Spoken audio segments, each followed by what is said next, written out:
San Francisco. Mark Kelly, KPIX 5.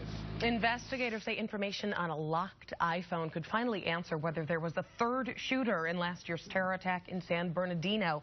A brief filed last week cited 2 911 calls reporting 3 attackers. This comes as Apple and the FBI fight over whether to unlock that iPhone owned by one of the shooters. Okay, and joining us this morning is Congressman Eric Swalwell. All right, we have this debate about whether the FBI should be able to tell Apple, give us the key to get into this phone and all phones. You want to appoint a commission to look into this? That's right. Phil, I was a prosecutor for 7 years. I've seen how data on cell phones can send the worst people away. I represent a district that is very tech savvy and has data and privacy concerns. I think it's time that Congress asks the American people in a bipartisan way, privacy experts and law enforcement officials, what can we do to update our laws so that we don't have challenges like this and uncertainty like this going forward? Well, isn't that the role of the courts? Yeah, right now there's uncertainty in the courts.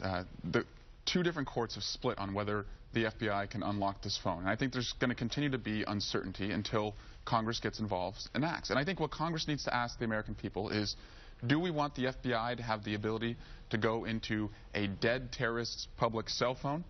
Or do we want to have a world where all cell phones are off limits? And I think actually somewhere in between is where Congress could act. It is that in-between area. The FBI comes in and says, we want this dead terrorist cell phone. Yeah. But once they get that tool, you know and I know the FBI is perfectly capable in their history of, is you take that and start applying it to a whole lot of other cases. That's the concern that privacy advocates have put out there. I happen to think, though, that this is not an either-or proposition. And I think the American people primarily believe lawmakers, our job is to keep them safe. And we have to find ways to make sure that in this new world where, you know, the cell phone's under 10 years old and all of our lives are on smart devices, that we still can protect people. And if we are not willing to do that, I think the American people should also know that, you know, security is going to look a lot different and our abilities to protect them are going to look a lot different. But it's time for Congress to act. Okay, pardon my cynicism, but when Congress gets involved in things, a lot of usually lobbyists get involved with it, a lot of special interests get involved in it. It's democracy. A lot of tech money gets involved in it,